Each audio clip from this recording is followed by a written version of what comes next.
नमस्कार, दिल्ली 24 भारत देख रहे हैं आप। हमारी खास पेशकश में आप सभी का स्वागत है। मैं हूं आपके साथ सुरभि राजपूत। ना तो बहू मेरे पास है और ना बेटा और ना वो सम्मान जिसे हाथ पर रखकर कम से कम देख सकूं या फोटो खींच सकूं। हमारे यूपी और बिहार की बहुएं ऐसी नहीं होती है, वो हमारे साथ रहती है। ये कहना है कीर्ति चक्र से सम्मानित शहीद अंशुमन सिंह के माता पिता का। 5 जुलाई को कैप्टन शहीद अंशुमन सिंह को मरणोपरांत कीर्ति चक्र से सम्मानित किया गया था। शहीद अंशुमन की मां और उनकी पत्नी ये सम्मान लेने राष्ट्रपति भवन आई थी। राष्ट्रपति द्रौपदी मुर्मू ने अंशुमन सिंह की पत्नी स्मृति सिंह को कीर्ति चक्र से सम्मानित किया। साथ में उनके साथ अंशुमन की मां भी खड़ी थी। वहीं अब अंशुमन सिंह की माता पिता ने बहू पर गंभीर आरोप लगाए हैं। अंशुमन सिंह की मां मंजू सिंह ने कहा कि 5 महीने की शादी थी, बेटा शहीद हो गया और बहू कीर्ति चक्र लेकर मायके चली गई। हमारे पास क्या बचा? ऐसे बहुत केस आ रहे हैं, बहुएं भाग जा रही हैं। उनके हाथ में सम्मान नहीं देना चाहिए। राहुल जी ने कहा कि वो राजनाथ जी से बात करेंगे। शहीद कैप्टन अंशुमन सिंह के पिता रवि प्रताप सिंह ने भी कहा कि बहू कीर्ति चक्र भी ले गई, यहाँ बस बेटे की तस्वीर बची हुई है। कैप्टन अंशुमन सिंह के माता पिता का कहना है कि सरकार एक बार NOK के मुद्दे पर विचार करे, क्योंकि बहुएं चली जाती हैं सब कुछ लेकर। ऐसा बहुत जगहों पर हुआ है। शहीद अंशुमन सिंह की मां ने कहा कि हम बहू से बेहद प्यार करते थे।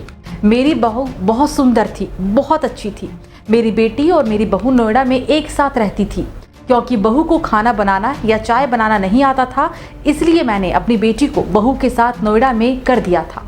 शुरुआती दौर में जब मेरा बेटा बाहर ड्यूटी पर था तो 4 महीने मैं खुद बहू के साथ रही। जब मेरा बेटा शहीद हो गया तो देवरिया के घर पर 13वीं तक बहू भी रही। 13वीं के दिन उनके परिवार वालों ने कहा कि धार्मिक आयोजन के लिए बेटी को ले जा रहे हैं, जल्दी ही वापस आ जाएगी। बेटी ने भी कहा था कि बहू अभी उस स्थिति में नहीं है कि मैं रख सकूं। थोड़ा स्टैब्लिश होने के बाद वापस आने की बात कही थी। उन्होंने कहा कि मेरी बेटी लखनऊ तक छोड़ने आई, फिर लखनऊ से मेरी बहू फ्लाइट से दिल्ली चली गई। नोएडा घर पर अपना सारा सामान पैक किया, जबकि मेरे बेटे का कपड़ा, सामान, टाई बेल्ट एक झोली में पैक कर दी। फिर बहू नोएडा से पठानकोट चली गई। जब हम लोग जाकर देखे तो बहुत कुछ हुआ, क्योंकि मेरे बेटे का सारा सामान झोले में था। फिर हम लोग लगातार बात करने की कोशिश करते थे, फोन करते थे।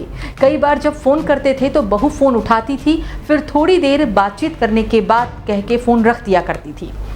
जब बेटे को कीर्ति सम्मान का चक्र पाने की घोषणा हुई तो मैंने बहू को फोन किया, बहू बेटे को ये सम्मान मिलना चाहिए। तो उसने कहा कि मम्मी मैंने भी देखा और सुना है। जब हम लोग सम्मान लेने गए तब भी मेरी कोई बातचीत नहीं हुई। बेटे की बरसी पर घर में पूजा होती है, जिसमें पत्नी का रहना बहुत जरूरी होता है। मैंने बहू को फोन किया, बहू आपको पूजा में एक दिन पहले आना है, जरूरी है, क्योंकि पत्नी के बगैर कोई भी पूजा हिंदू धर्म में पूरी नहीं होती है। पहले बहू ने कहा मम्मी मैं आऊंगी, फिर उसके बाद मेरा नंबर ब्लॉक कर दिया। जो और नंबर था वो नहीं उठा रही। उसके बाद से लगातार प्रयास के बाद भी बात नहीं हो पाई।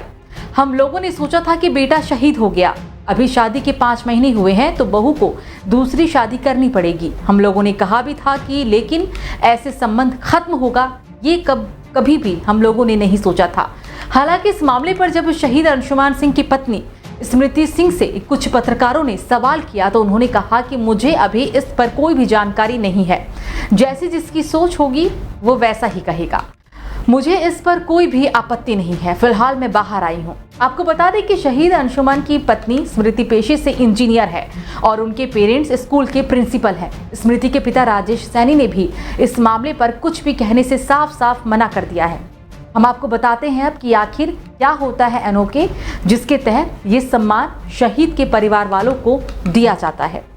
इसका मतलब है नेक्स्ट टू किन, यानी कि निकटतम परिजन। जब कोई भी शख्स सेना में भर्ती होता है तो उसके माता पिता या अभिभावक का नाम निकटतम परिजन के रूप में दर्ज किया जाता है, यानी कि वो उस शख्स का सबसे करीबी रिश्तेदार है। जब कैडेट शादी कर लेता है तो पति या पत्नी NOK रिकॉर्ड में माता पिता की जगह ले लेते हैं। फिलहाल इस खबर पर क्या है आपकी राय, आप हमें कमेंट सेक्शन में जरूर बताइएगा। अभी के लिए मेरे साथ इतना ही। नमस्कार।